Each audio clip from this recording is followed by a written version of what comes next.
Presiden Joko Widodo meminta semua pihak menghormati hukum pasca penetapan Ketua DPR Setia Novanto sebagai tersangka oleh KPK. Presiden meyakini jika KPK telah bertindak profesional dalam tugasnya. Komisi Pemberantasan Korupsi telah menetapkan Ketua DPR Setia Novanto sebagai tersangka dalam kasus dugaan KTP elektronik.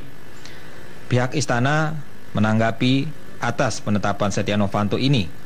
Juru bicara Presiden Johan Budi di Istana Kepresidenan menyatakan Presiden Joko Widodo meminta semua pihak untuk menghormati proses hukum yang berlaku. Presiden meyakini KPK telah bertindak profesional dalam tugasnya. Tugas KPK kan memang melakukan pemberantasan korupsi ya, dan KPK dalam konteks ini kan sebagai lembaga yang independen ya, dan dia melaksanakan tugas dan kewenangan itu yang sudah diamanatkan oleh undang-undang adalah melakukan pengusutan ya, selain pencegahan terhadap tindak pidana korupsi. Dan apa yang dilakukan oleh KPK ya kita semua harus menghormati, termasuk Presiden ya, menghormati proses hukum. Saya kira tidak hanya kepada KPK, kepada semua yang berkaitan dengan hukum ya harus dihormatilah prosesnya. Setia Novanto menjadi tersangka keempat dalam kasus dugaan korupsi KTP elektronik setelah Irman, Sugiharto, dan Andi Narogong. Bahkan sejak April lalu, Setia Novanto telah dicegah pergian ke luar negeri oleh KPK. Satu lagi lu belum nge-share. Lalu bagaimanakah perkembangan terkini pasca penetapan Setia Novanto sebagai tersangka oleh KPK? Kita akan terhubung bersama dengan reporter TVRI Arief Darmawan langsung dari gedung KPK Jakarta. Ya Arief, silakan dengan laporan Anda selengkapnya. Baik, Vika dan Yoga, dapat kami informasikan bahwa sehari setelah mengumumkan Setia Novanto atau Ketua DPR RI sebagai tersangka dalam mega korupsi KTP elektronik, hari ini KPK tidak menjadwalkan pemeriksaan lanjutan baik untuk saksi maupun tersangka dalam proyek EKTP. Dari agenda daftar pemeriksaan yang ditempel di ruang pers gedung KPK ini, KPK hanya menjadwalkan sejumlah saksi dan tersangka terkait dugaan suap dalam pemberian opini wajar tanpa pengecualian di Kementerian Desa.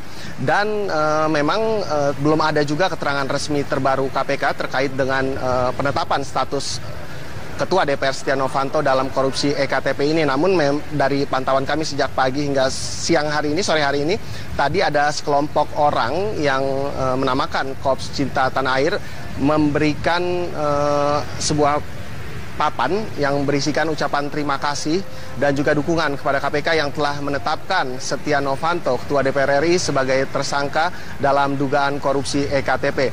Dan saudara, setelah kemarin KPK dalam hal ini ketuanya Agus Raharjo mengumumkan Setia Novanto sebagai tersangka, KPK belum menjelaskan kapan jadwal pemeriksaan Setia Novanto. Dan kami juga belum mendapatkan informasi terbaru, mungkin nanti sore akan ada konferensi pers dari juru bicara KPK Febri Diansa. Dan Setia Novanto sendiri seperti kita ketahui sudah 3 kali dipanggil maksud kami oleh KPK sebagai saksi bagi 2 tersangka lainnya yang saat ini sudah menjadi terdakwa, yakni Irman dan Sugiharto. Dan terakhir Setia Novanto diperiksa sebagai saksi bagi tersangka pengusaha yang bernama Andi Narogong. Dan penetapan Setia Novanto sebagai tersangka menggenapi 4 orang yang sudah ditetapkan sebagai tersangka dalam kasus dugaan korupsi EKTP, di mana sebelumnya KPK sudah menetapkan dari Kemendagri 2 orang, yakni Irman selaku mantan Dirjen Dukcapil dan juga Sugiharto mantan Direktur Pengelola Informasi Administrasi Dukcapil. Dan yang terakhir sebelum Setia Novanto adalah Andi Narogong, seorang pengusaha. Dalam keterangan persnya kemarin, Agus Raharjo, Ketua KPK, menjelaskan bahwa penetapan Setia Novanto sebagai tersangka sudah memenuhi 2 alat bukti dan juga didasarkan hasil pencermatan terhadap sidang dan fakta-fakta persidangan dengan terdakwa Irman dan Sugiharto, di mana dalam keterangan pers itu Agus Raharjo menjelaskan Setia Novanto diduga turut serta merugikan keuangan negara mencapai sekitar 2,3 triliun rupiah dari nilai proyek yang berjumlah 5,9 triliun rupiah. Dalam surat dakwaan jaksa juga disebutkan Setia Novanto menerima fee sebesar 11% atau sekitar 574 miliar rupiah. Penetapan Setia Novanto sebagai tersangka dalam kapasitasnya sebagai mantan ketua fraksi Golkar periode 2009-2014. Demikian sementara yang dapat kami laporkan dari gedung KPK. Kembali ke studio, Yoga dan Vika. Arif Darmawan, terima kasih informasi Anda. Selamat sore. Saudara, pasca menetapkan Setia Novanto sebagai tersangka, KPK belum menetapkan jadwal pemanggilan terhadap pihak-pihak yang bersangkutan. Termasuk memanggil Novanto sebagai tersangka maupun saksi-saksi untuk berkas perkara Novanto. Berdasarkan jadwal pemeriksaan yang dirilis KPK hari ini, tidak ada satupun pihak yang dipanggil KPK terkait perkara korupsi KTP elektronik. KPK juga belum menjadwalkan pemanggilan terhadap orang-orang yang berkepentingan, termasuk memanggil Setia Novanto sebagai tersangka maupun saksi-saksi untuk berkas perkara Novanto. Sebelumnya dalam 2 pekan terakhir, KPK telah memanggil 20 anggota dan mantan anggota DPR, termasuk Setia Novanto. Para anggota dan mantan anggota DPR itu dipanggil sebagai saksi untuk tersangka Andi Agustinus alias Andi Narogong. Sebelum ditetapkan sebagai tersangka, Novanto 3 kali diperiksa KPK. 2 pemeriksaan pertama, Novanto diminta keterangan untuk tersangka 2 mantan pejabat Kementerian Dalam Negeri, Irman dan Sugiharto. Sedangkan pemeriksaan terakhir pada Jumat pekan lalu, Novanto diperiksa untuk tersangka Andi Narogong. Novanto juga pernah dihadirkan dalam persidangan terdakwa Irman dan Sugiharto di Pengadilan Tipikor Jakarta. Dalam setiap kehadirannya, Novanto selalu membantah tuduhan dan keterangan sejumlah saksi terkait keterlibatan dirinya dalam pusaran korupsi KTP elektronik.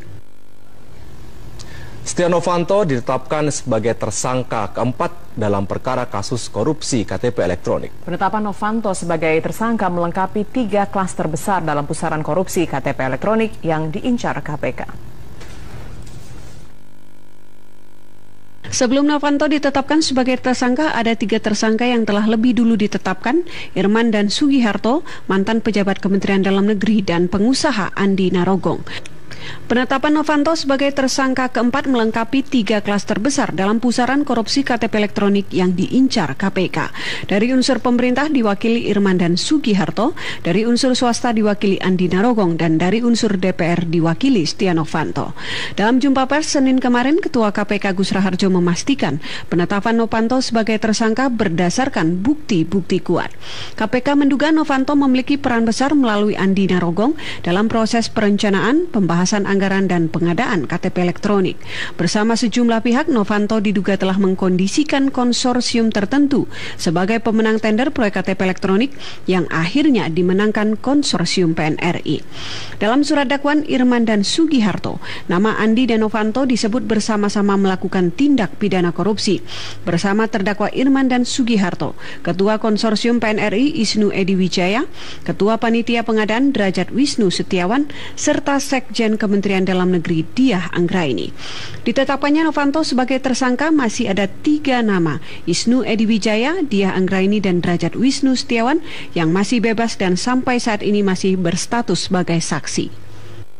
Indonesia hari ini, Saudara, Ketua DPR Setia Novanto kembali membantah menerima aliran dana dari kasus korupsi KTP elektronik menyusul penetapannya sebagai tersangka. Novanto bahkan menyebut itu sebuah bentuk penzaliman kepada dirinya.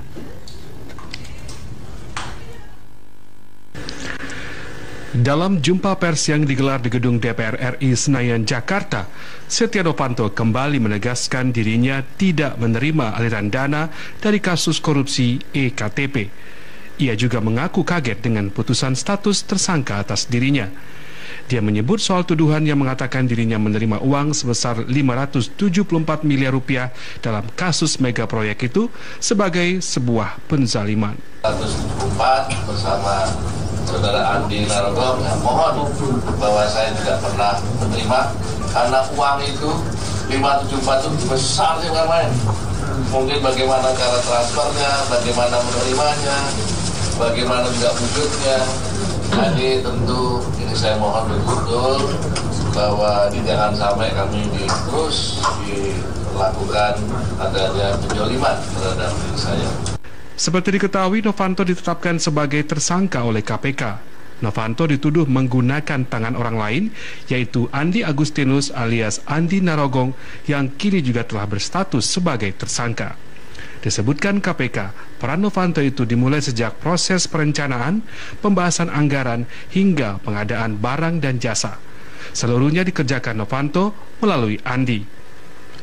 Novanto pun dijerat KPK sebagai tersangka dengan sangkaan melanggar pasal 3 atau pasal 2 ayat 1 Undang-Undang Nomor 31 Tahun 1999 sebagaimana diubah dengan Undang-Undang Nomor 20 Tahun 2001 tentang pemberantasan tindak pidana korupsi, Jungto pasal 55 ayat 1 ke 1 KUHP. Sementara itu, Setia Novanto ditetapkan sebagai tersangka kasus korupsi KTP elektronik oleh KPK. Dengan status barunya itu, menurut Wakil Ketua DPR Fadli Zon, Setia Novanto tidak otomatis berhenti menjadi Ketua DPR. Fadli mengingatkan Setia Novanto baru bisa dihentikan sebagai pimpinan bila ada putusan pengadilan yang ingkrah. Wakil Ketua DPR Fadli Zon turut angkat bicara terkait penetapan status tersangka Ketua DPR RI Setia Novanto dalam kasus korupsi IKTP. Politisi Gerindra itu menyebut, sesuai Undang-Undang tentang MPR, DPR, DPRD, dan DPD atau Undang-Undang MD3, Setia Novanto tetap menjadi anggota DPR. Kita menghormati proses hukum. Di sisi lain juga kita menghormati praduga tak bersalah karena ini kan di dalam Undang-Undang MD3 jika seorang anggota DPR itu mempunyai masalah yang terkait dengan hukum dan masih ada upaya-upaya hukum yang dilaksanakan dan upaya itu belum mencapai titik akhir atau final inkrah, maka anggota DPR itu masih tetap berhak untuk menyandang sebagai anggota DPR. Menurut Fadli Zon, soal berhenti tidaknya Setia Novanto sepenuhnya tergantung putusan pengadilan yang inkrah. Selain itu, Setia Novanto bisa berhenti sebagai ketua jika partainya mengajukan pergantian ke DPR. Setia Novanto tetap bisa menjalankan tugas seperti biasanya, namun bila nantinya Setia memutuskan untuk fokus menghadapi kasusnya, maka pimpinan DPR akan rapat untuk menunjuk pelaksana tugas ketua DPR. Saudara Wakil Presiden Yusuf Kala yang juga mantan Ketua Umum Partai Golkar menyatakan Partai Golkar menghormati proses hukum yang akan dijalani Ketua DPR Setia Novanto. Dan sebelumnya Setia Novanto dinyatakan resmi sebagai salah satu tersangka pada kasus KTP elektronik oleh KPK. Wakil Presiden Yusuf Kala meminta agar masyarakat bersabar terhadap perkembangan kasus yang menjerat Ketua DPR Setia Novanto. Di sela pemantauan persiapan para atlet menghadapi Asian Games 2018, Wakil Presiden Yusuf Kala meminta agar masyarakat menghormati proses hukum yang akan dijalani Setia Novanto sebagai tersangka dalam kasus KTP elektronik. Kita menghormati proses hukum dan Golkar akan selalu taat kepada proses itu. Bahwa apa yang terjadi kepada Ketua PB itu adalah hal yang biasa. Atas segala perbuatan yang tercela pasti ada sanksinya. Jadi ada konsekuensi saja ini daripada segala macam. Pemerintah pasti mendukung segala proses hukum yang terjadi. Di tengah gencarnya DPR mengajukan hak angket terhadap KPK, beberapa waktu lalu Komisi Pemberantasan Korupsi menetapkan Setia Novanto sebagai tersangka kasus pengadaan KTP elektronik. Sebelum menetapkan Setia Novanto, KPK telah menetapkan Irman Sugiharto dan Andi Agustinus alias Andi Narogong sebagai tersangka.